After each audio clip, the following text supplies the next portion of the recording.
बिस्मिल्लाहिर्रहमानिर्रहीम। अस्सलाम वालेकुम माय यूट्यूब फैमिली, कैसे हैं आप? उम्मीद है खैरियत से होंगे और मैं भी खैरियत से हूँ। अल्लाह पाक आप सबको खुश रखे, अपने हिफ्ज़-ओ-अमान में रखे। तो आज मैंने बनाई थी गाजर की बर्फ़ी, जो कि बहुत ही यम्मी बन के रेडी हुई थी। तो चलते हैं अपनी रेसिपी की तरफ। यहाँ पे मैंने 1 किलो गाजर ले ली थी और छुरी की मदद से मैंने इसके दोनों साइडों के किनारे रिमूव कर लिए थे और फिर इसको छुरी की मदद से मैंने साफ़ कर लिया था।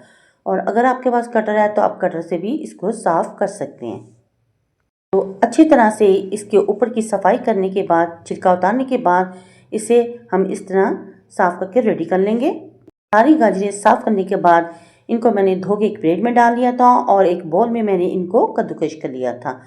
इस तरह मोटे साइड से हम कद्दूकश करेंगे। तो इस तरह मैंने मोटी मोटी इनको कद्दूकश करके रेडी करके एक बाउल में तैयार कर लिया था। और ये हमारी गाजर की बर्फी बहुत यमी और ज़बरदस्त बनके रेडी हुई थी। तो गाजरें आजकल के मौसम की हैं, बाज़ार में आ चुकी हैं और बहुत जूसी गाजरें हैं।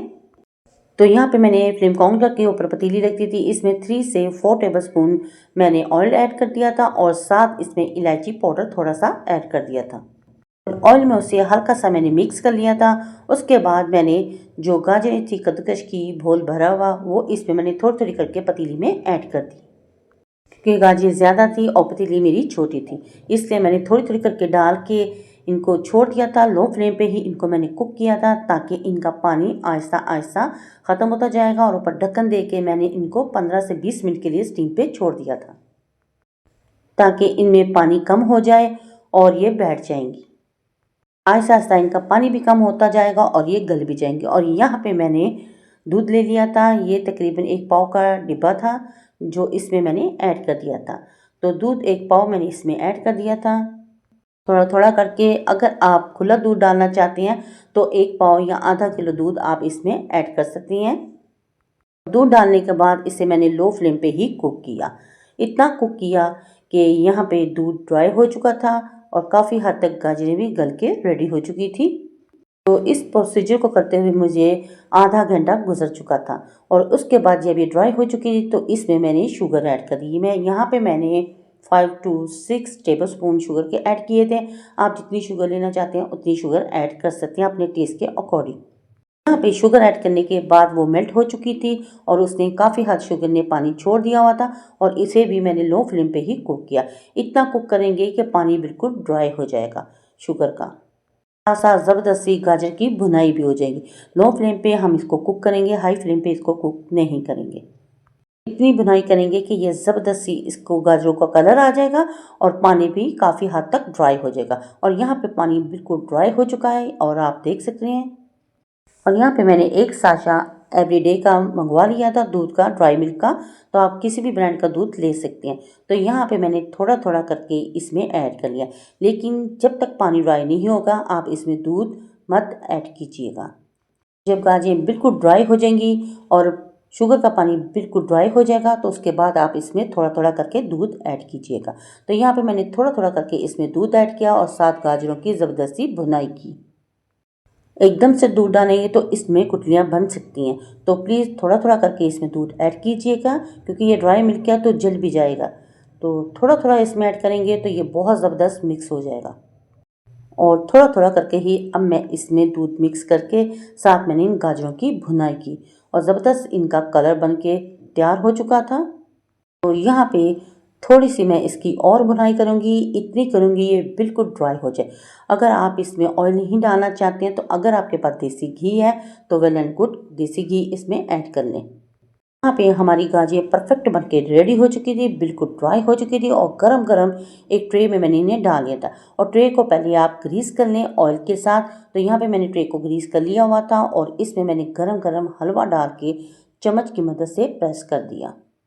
अच्छे तरीके से इसकी सेटिंग कर लेंगे, चम्मच की मदद से इसे प्रेस करेंगे बहुत ज़बरदस्त तरीके से ताकि आपस में जुड़ जाए और आराम से इसकी कटिंग हो सके।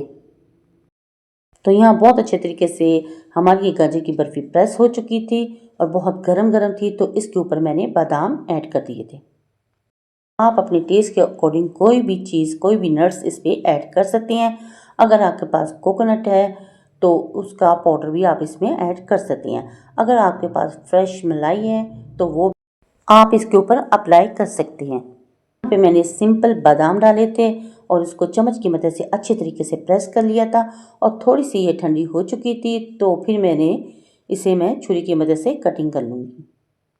तो यहाँ मैंने चम्मच की मदद से बहुत अच्छे तरीके से प्रेस करके इनको रेडी कर लिया था और छुरी की मदद से इसके मैंने पीसेस बना के तैयार कर लिए थे ताकि ये जब ठंडी हो जाएगी तो फिर निकालने में आसानी हो जाएगी। तो यहाँ पे मैंने इसकी कटिंग कर ली थी पीसेस में।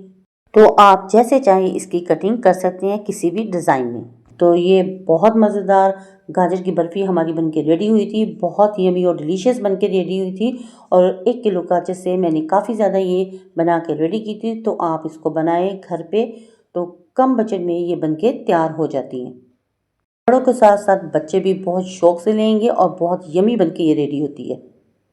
यहाँ पे कटिंग करने के बाद इसको मैंने 3 घंटे के लिए छोड़ दिया था ठंडा करने के लिए और 3 घंटे के बाद इसे मैंने आसानी से निकाल के एक प्लेट में डिश आउट कर लिया था। तो ये गाजर की बर्फ़ी बहुत ही यमी और डिलीशियस बनके रेडी हुई थी। तो माशाल्लाह फाइनल लुक भी आपको मैंने दिखा दिया और इसके पीसेस देखें कितनी ज़बरदस्त ये बनके तैयार हुई है।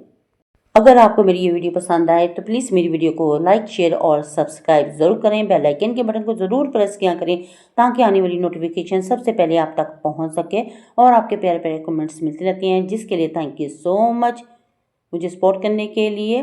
तो आप इसको बनाएं और ट्राई ज़रूर करें, अपने बच्चों अपनी फैमिली के साथ करें एंजॉय और अपनी बहन को रखें दुआओं में याद। तो नेक्स्ट वीडियो तक दे इजाज़त। अल्लाह हाफिज़ और अल्लाह निगहबान।